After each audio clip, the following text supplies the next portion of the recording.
All right, man. I haven't done YouTube in around 5 months because I was dealing with a lot of shit. I was going through some changes. I'm fucking with you. But yeah, seriously, this is my first video since I did my rant about the whole thing that was going on in Uvalde, Texas. And basically, like I said in the description of that video, it was basically my plea to do better. And that was the last of me for well, at least from that point on. But I'm back. I don't know if I'm here to stay because I genuinely did lose heart in creating videos. But to be honest, I wanted to give this thing another chance because I was just like, I do miss it. I do miss the fun commentary and all that other stuff. So here is my first video since May. I hope y'all missed me. But you know what? I missed all y'all too that kind of missed tuning into my videos. You probably forgot about me by now. But all right, let's get into it. So what's new today? I'm gonna have a video ready for about talking about the Lakers wasting LeBron's time, but they did get a good win against Denver. I want to give at least a few more games, like at least up until game 10, to officially make that video. If the trends continue, you know what I'm saying. But hey, so if y'all, that was my water bottle dropping. Sorry about that. Yeah. So if y'all didn't know, the Brooklyn Nets have fired head coach Steve Nash, and they will plan to hire former Celtics head coach Ime Udoka. Steve Nash coached the team for 2 full seasons. Obviously, we know that in his first season, he had James Harden on the team, and the team would go on to lose against the Milwaukee Bucks in 7 games. And that was as close Steve Nash was going to get to a championship. Again, if Kevin Durant didn't have his toe on the line. But okay, fine and dandy. And obviously, that game 7 was without Kyrie Irving, which is fine. They said it had a guy like Jeff Green shooting 8 threes and making 7 of them to help out KD's 49 points in game 5. Okay, good, fine and dandy. But the next year, they get James Harden back, and James was not really the James Harden that I guess that we're seeing in Philadelphia right now, because this year, so far, 7 games in, James has looked pretty good with the Sixers, but they got Kyrie Irving back healthy technically, but because of the whole stance and the controversy regarding the vaccine for the virus, that led to a really, how do you say it? It sparked a heated debate and a heated conversation. Of course, we saw what happened between Stephen A. Smith and Jay Williams on First Take. Kyrie saying it was his choice, Jay Williams staying by it, and Stephen A. Smith saying, no, you have to be professional about your job. I'm not going to get into that. If you guys have watched the clip, y'all should know what I'm talking about. But okay, fine. They get Kyrie back for only road games. He wasn't allowed to play in Brooklyn because Brooklyn has a very strong stance on the vaccine mandate and yada yada yada. Only players that had the vaccine are allowed to play. But Kyrie was allowed to play in Sacramento, Golden State, Boston, blah blah blah blah blah. Okay, fine, whatever. And then James requested a trade. That leads him to Philadelphia, where in return the Brooklyn Nets got Seth Curry, who's a really good shooter, Ben Simmons, who I'm gonna get into in a minute, and then who else? Andre Drummond. There we go. Andre Drummond, who I trashed. I trashed Drum in I think it was in my Suns video where I talked about the Suns and Lakers losing in the first round. I kind of trashed Andre Drummond. But, again, fine and dandy. They got a pretty decent roster and a good big in return. However, that wouldn't last as long, even though they did get a good win against the Milwaukee Bucks on the road. It was whatever because they were not successful at all. They had to fight their way through the play-in. They had to fight their way through a really tough Cavs team who I made a video about. And then they got swept in the first round by the team that they beat in 5 games prior to them facing the Milwaukee Bucks last year, and the Boston Celtics with, again, their former head coach Ime Udoka, who I will get into. Okay, that sounded a little wrong. Who I will talk about in a few minutes from now. So it's not going to be like my other videos where I just talk about, what went wrong with the Steve Nash hiring. for the Brooklyn Nets with music in the background. I'm just gonna do it like this, like I do with my series recap video or my series recap videos. I can't speak right now, bro. But nah, fam. Let me get into the thick of things. Pause. But okay. So what went wrong with the Steve Nash hiring? Obviously, I don't think anybody wants to hear this. They played little to no defense. Even when they try to play defense when it matters most, they virtually are unsuccessful. I mean, Kyrie, when he tries, he's a pretty decent defender. I mean, obviously, I saw what he did in the finals. I saw what I saw what he did against Steph, and obviously, when he tries, he's a good defender. But the thing is, that's not his game. His game is being one of the most craftiest and one of the most skilled offensive players in the world. So his job isn't to lock down on one end, but when he tries, he's actually not that bad as everyone says he is. Kevin Durant is a really good help defender, but he does have a net negative rating when it comes to playing defense because Kevin Durant is not a defender. Golden State made him look like a good defender because you had other guys like Draymond and Clay. Now, to an extent, I'm not going to put too much blame on Nash because Steve had his hands full with just solid offensive scoring, especially with guys like Kyrie Irving, James Harden, and KD. So he does deserve a bit of blame because you can't have decent defense and all of a sudden still be bad. Like, I think Ben Simmons and Royce O'Neal are really good defenders, but they kept on getting torched so many times within the first, let's say, 6 games into the season. And then even when you had a guy like Jeff Green, who's a pretty decent defender, like I told people, Jeff Green can't be the best defender if you're trying to win a championship. Can he be the second, third, fourth, fifth best defender on the team? Abso-freaking-lutely.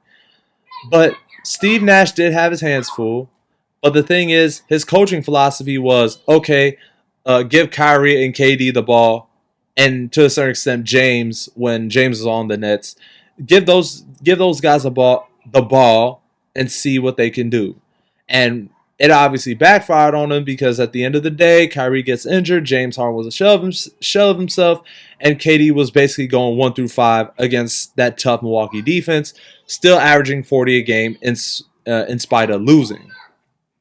So yeah, what Kevin Durant did was legendary, but like I said, I think I said in my series recap video that year that Joe, or it was either them or the Nets having an interesting offseason. I don't know, but I remember saying distinctly in that video that Joe Harris missing shots was a symptom of how bad that Nets team was from a roster construction standpoint.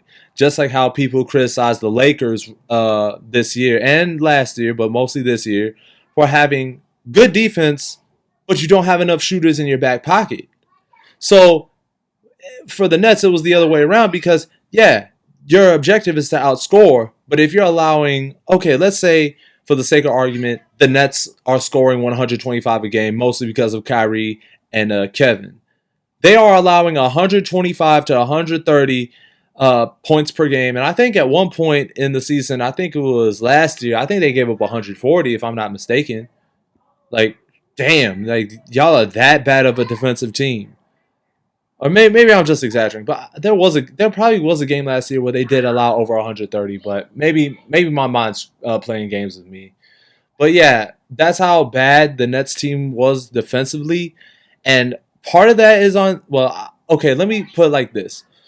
I'll give 60% of the blame on Steve Nash, but I'll give 40% on the the front office for not constructing that great of a roster. Because if y'all look at last year, and I'm going to pull it up right now. So during the 2020-2021 season, they had obviously Spencer Dinwiddie. Granted, he was injured, so he doesn't count. I'm talking about the pieces surrounding Kyrie, KD, and James. So they had Bruce Brown, Nico Claxton, who I think is pretty good. I think he's gonna really help the Nets this year with his defense. And hopefully Ben can get out of his own head.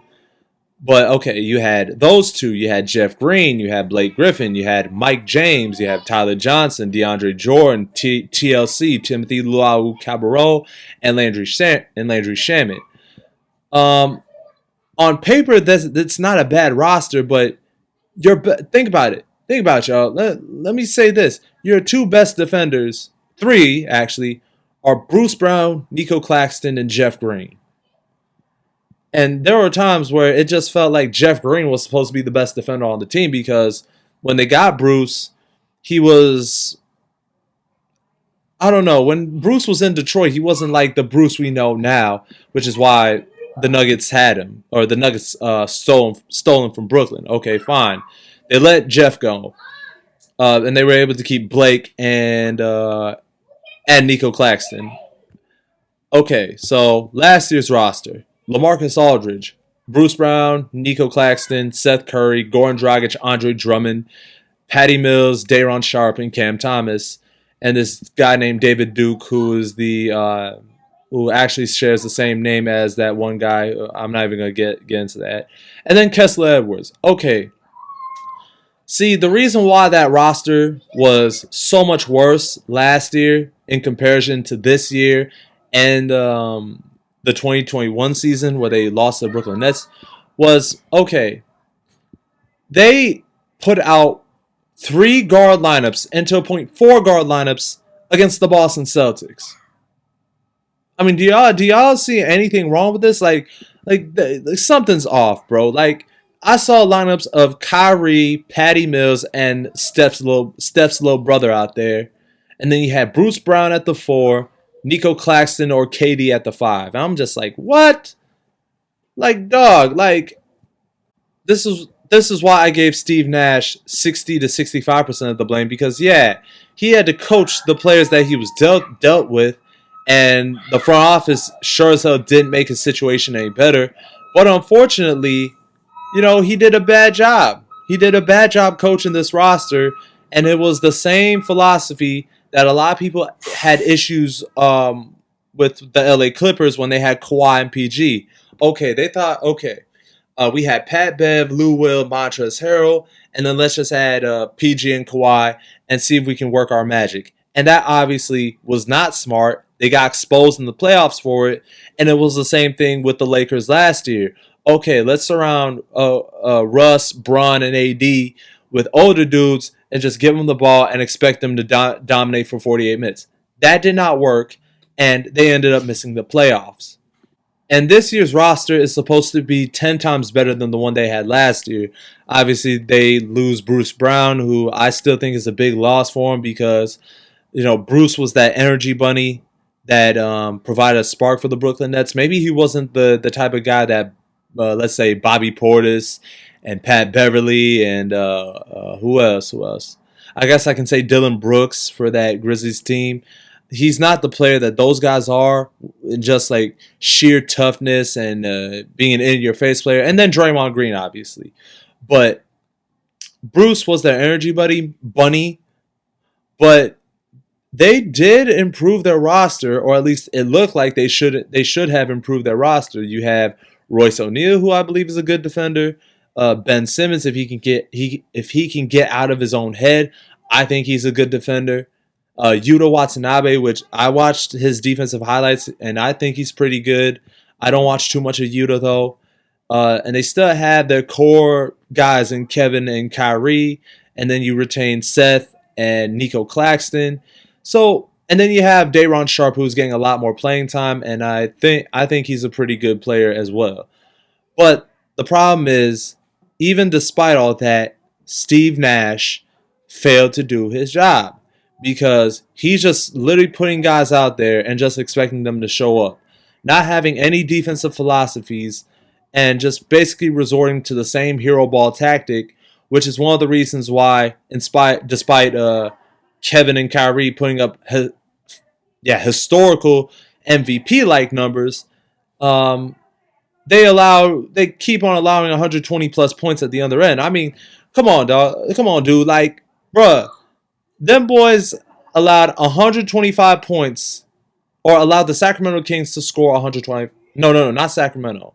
The Indiana Pacers, before the game last night, they allowed the Indiana Pacers to score 125 points with Tyrese Halliburton and that one rookie, Ben McNamara. Yeah, Ben Ben McNamara. No, Benny the Jet Mathurin. Yeah, you have those guys torching the Nets, and the Nets are supposed to be a really good team this year. And I still think they have the potential to be very good. I mean, you look at this roster, they are literally a solid big man away. I'm not saying Nicky Claxton is not a solid big man, but I'm saying like a solid force that could deal with guys like Giannis, that could deal with guys like Joel Embiid of the Sixers. You know, if you have that and another solid wing defender, I think the team will be set to win it. Maybe not win it all, but at least have enough to win the East. You know what I'm saying? So, yeah. That's why I thought the firing of Steve Nash was necessary. Because, look, you're 7 games in. Nothing has really improved as him being a head coach outside of just, I don't know, yelling at the officials, showing some emotion. Okay? But at the end of the day, that's just, that's just all talk, right? So I really never saw him actually coach his team, right? Even though the huddles that we see on like ESPN and TNT of him trying to coach his team, it just felt like the same old tired BS that KD has heard under guys like Scott Brooks and Billy Donovan. Whereas a guy like Steve Kerr, he's literally precise about what he's coaching rather than just spewing out the same generic BS from a head coach that we would hear in 2K. You know, 2K borrows those sound bites of head coaches from in game, and then they just use it and borrow it for the head coaches. I don't know where I'm going with that, but yeah, it's just kind of generic. So that's why I'm in favor of them signing Ime Udoka, because Ime, he was hired when they let go, or when they promoted Brad Stevens to as I think he's the vice president of basketball operations for the Boston Celtics, and then they promoted Ime as the head coach. And obviously, Ime had a lot of drama going on with him this year with a consensual relationship with one of the staff members on the Celtics. Obviously, I don't want to really get into that. You could go watch a Dreamers Pros video on it. He made plenty of videos regarding that topic. But in terms of just talking from a basketball standpoint, I think Ime is a really good coach for this Nets team. Now, there were rumors of the Nets saying they wanted Ty Lue over Steve Nash, but the Clippers got him before the Nets did because, Kyrie and Ty Lue know each other well. They won a championship together, and Ty Lue holds his players accountable, and he can really make adjustments. Ime made a lot of solid adjustments during the 2022 playoffs. They sent 2 people, like the whole damn team at Kevin Durant and Kyrie, and they just said, hey, Bruce Brown and Seth Curry, this is your show. We're going to neutralize you guys, but let's see what you can do. Let's see what you could do, right? Now, Kevin and Kyrie still got their numbers, but it was, mostly Kevin. He still got over 25 a game, which is not bad, but he was way too inefficient, and he took too many quick shots because of that said double team that was coming from the Celtics. And then obviously we saw what Ime did against the Milwaukee Bucks. With obviously there was no Chris Middleton, so yeah, granted the Bucks did not have that, but they set up that wall for Giannis. That same strategy that Nick Nurse and the Raptors used with Kawhi, Pascal, Serge, and Marc Gasol. Ime used that strategy using guys like Robert Williams III, Al Horford, Marcus Smart, Jason Tatum, Jaylen Brown, Grant Williams. So, granted, he doesn't have those players. I mean, again, the best players he's got is Nico Claxton, Ben Simmons, Day'Ron Sharpe, and Royce O'Neal, and Markieff Morris, and then Udoka. Again, I don't watch too much Udoka highlights, but I definitely know about the other guys I mentioned. So in my personal opinion, I do think Ime can help turn this Nets team around, especially on the defensive end, because they have solid defensive pieces. They don't have a solid defensive scheme because it was under Nash. It was just like, okay, bro, just show up and play defense, and just try to stay in front of your man. Whereas Ime will give the Nets some toughness and a defensive backbone, and I think he'll get he'll have a more, how do you say, he'll construct a more solid offense around Kevin Durant and Kyrie Irving, and just hope the others follow suit. So yeah, that's all my thoughts. Oh yeah, and I forgot, TJ Warren's not back. I think he'll be a spark plug off the bench. When you need instant offense, you'll definitely need TJ for that, especially if A, Kyrie or KD get hurt, or B, Kyrie and KD get into foul trouble. So yeah, do I like this signing of Ime Udoka? I do from a basketball standpoint, but I do get why people are concerned because of the recent controversy with what went on in the Celtics organization. I don't know why I keep struggling to kind of put into words. Maybe I'm just trying to put it into words, but yeah, because of that controversy, I can see why people are concerned with it.